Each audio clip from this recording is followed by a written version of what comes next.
Assalamualaikum warahmatullahi wabarakatuh. Perkenalkan, nama saya Isabella Gobel. Saya mahasiswa dari IAIN Sultan Amai Gorontalo, jurusan Pendidikan Bahasa Arab dari kelas BA 2A. Nah, di sini saya akan membuat video presentasi rangkuman makalah 1 sampai 12 mata kuliah Psikologi Pendidikan. Baik, langsung saja kita masuk pada materi yang pertama, yaitu pentingnya psikologi dalam pendidikan. Nah, secara umum psikologi adalah suatu bidang ilmu pengetahuan yang membicarakan tentang perilaku, fungsi mental, dan proses mental manusia melalui prosedur ilmiah. Adapun pentingnya psikologi dalam pendidikan, yang pertama, psikologi dapat membantu pendidik dalam memahami karakteristik kognitif, afektif, dan psikomotorik peserta didik secara integral. Nah, yang kedua, pendidik dapat mengatasi masalah belajar dan menciptakan suasana yang kondusif serta menyenangkan bagi para peserta didik. Nah, yang ketiga atau yang terakhir, pendidik dapat memahami keunikan masing-masing peserta didik melalui karakteristik psikologis. Materi yang kedua yaitu sifat dan hakikat kejiwaan. Pada dasarnya, sifat dasar manusia dibedakan menjadi dua aspek. Yang pertama, ability atau kemampuan, meliputi minat, bakat, dan prestasi. Dan yang kedua, kepribadian atau personality, meliputi sifat ataupun watak. Menurut John Amos Comenius, manusia memiliki 3 komponen jiwa yang dapat menggerakkan aktivitas jiwa raga. 3 komponen tersebut meliputi saraf pertumbuhan, perasaan, dan intelektual. Oleh karena itu, dikatakan juga manusia memiliki 3 sifat dasar, yaitu sifat biologis, sifat hewani, dan sifat intelektual. Materi yang ketiga yaitu pertumbuhan dan perkembangan. Pertumbuhan adalah proses kenaikan volume yang bersifat irreversible atau tidak dapat dibalik dan terjadi karena adanya pertambahan sel dan pembesaran dari tiap-tiap sel. Sedangkan perkembangan adalah proses menuju dewasa. Proses perkembangan ini sejalan dengan proses pertumbuhan. Akan tetapi, proses perkembangan ini tidak dapat diukur. Dengan kata lain, bersifat kualitatif atau tidak dapat dinyatakan dengan angka. Materi yang keempat yaitu hereditas. Menurut Witherington, hereditas adalah suatu proses penurunan sifat-sifat atau benih dari generasi ke generasi lain melalui plasma benih. Bukan tingkah lakunya yang diturunkan, melainkan struktur tubuh. Dengan kata lain, hereditas ini adalah pewarisan atau pemindahan biologis karakteristik individu dari pihak orang tuanya. Materi yang kelima yaitu lingkungan. Lingkungan menurut psikologi ialah sesuatu yang ada di dalam dan di luar yang bersifat mempengaruhi sikap, tingkah laku, dan perkembangan manusia.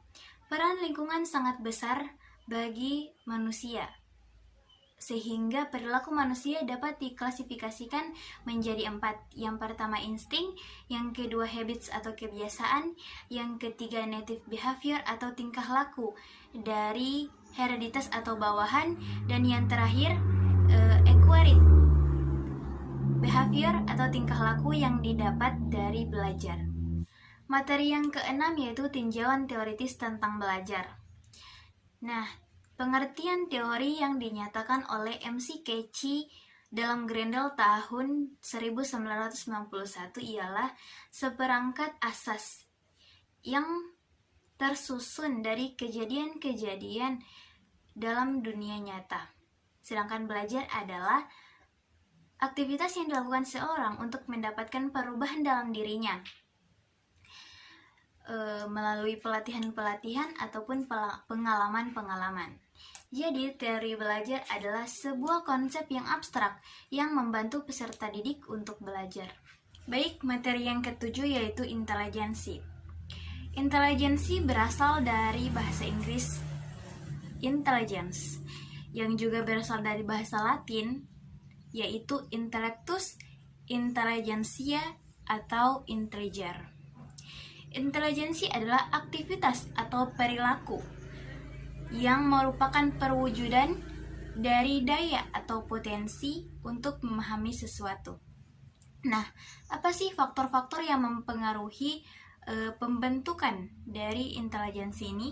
Yang pertama yaitu faktor pembawaan. Yang kedua faktor minat dan pembawaan yang khas. Nah, yang ketiga itu faktor pembentukan, keempat faktor kematangan, dan yang kelima faktor kebebasan.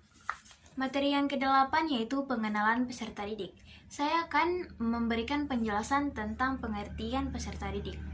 Peserta didik adalah anggota masyarakat yang mengembangkan potensi dirinya melalui proses pendidikan. Jadi, peserta didik itu adalah anggota masyarakat yang mengembangkan potensi dari dalam dirinya itu melalui proses pendidikan. Adapun bagi sebagian anak, awal masuk kelas 1 sekolah dasar merupakan peristiwa yang sangat penting. Dengan masuknya anak ke sekolah dasar akan membawa akibat pada perubahan besar dalam pola kehidupannya, seperti perubahan dalam sikap, nilai, ataupun perilaku. Materi yang ke-9 yaitu readiness dalam belajar. Readiness sendiri memiliki arti yaitu kesiapan atau kesediaan seseorang dalam berbuat sesuatu. Jadi readiness dalam belajar itu kesiapan seseorang untuk belajar, untuk menuntut ilmu. Adapun faktor-faktor pembentuk readiness yaitu yang pertama perlengkapan dan pertumbuhan fisiologis, dan yang kedua motivasi. Materi yang ke-10 yaitu motivasi belajar. Pada dasarnya, motivasi adalah suatu usaha yang disadari untuk menggerakkan, mengarahkan, dan menjaga tingkah laku seseorang agar ia terdorong untuk bertindak melakukan sesuatu sehingga mencapai hasil atau tujuan tertentu. Sardiman mendefinisikan motivasi belajar ialah sebagai keseluruhan daya penggerak di dalam diri peserta didik yang menimbulkan kegiatan belajar. Materi yang ke-11 yaitu kesulitan belajar. Kesulitan belajar pada intinya merupakan sebuah permasalahan yang menyebabkan seorang siswa tidak dapat mengikuti proses pembelajaran dengan baik seperti siswa pada umumnya. Pada dasarnya, kesulitan belajar siswa tidak selalu disebabkan oleh faktor kecerdasannya atau faktor intelektualnya. Apa sih faktor-faktor yang menyebabkan seseorang dapat mengalami kesulitan dalam belajar? Yang pertama itu faktor internal atau faktor dari dalam, meliputi kurangnya rasa percaya diri dan tidak ada motivasi dalam belajar. Nah, yang kedua faktor eksternal atau faktor dari luar. Yang pertama itu kualitas pembelajarannya mungkin tidak sesuai dengan dirinya, ataupun mungkin dia tidak bisa berbaur dengan kualitas pembelajaran yang ada di sekolah. Dan yang kedua yaitu fasilitas pembelajaran.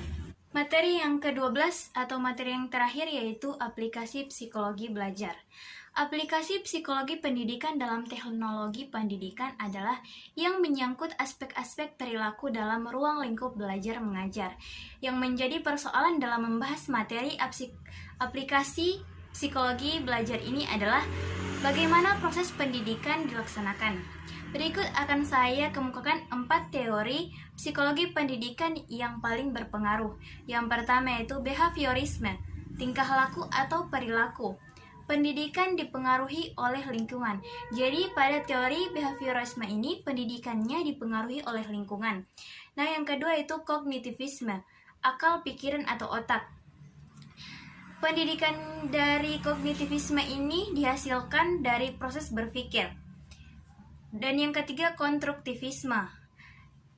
Agar siswa memiliki kebiasaan berpikir, maka dibutuhkan kebebasan dan sikap belajar. Nah, yang keempat yaitu humanistik. Para pendidik sebaiknya melihat kebutuhan yang lebih tinggi dan merencanakan pendidikan dan kurikulum. Sekian dari saya. Terima kasih. Wassalamualaikum warahmatullahi wabarakatuh.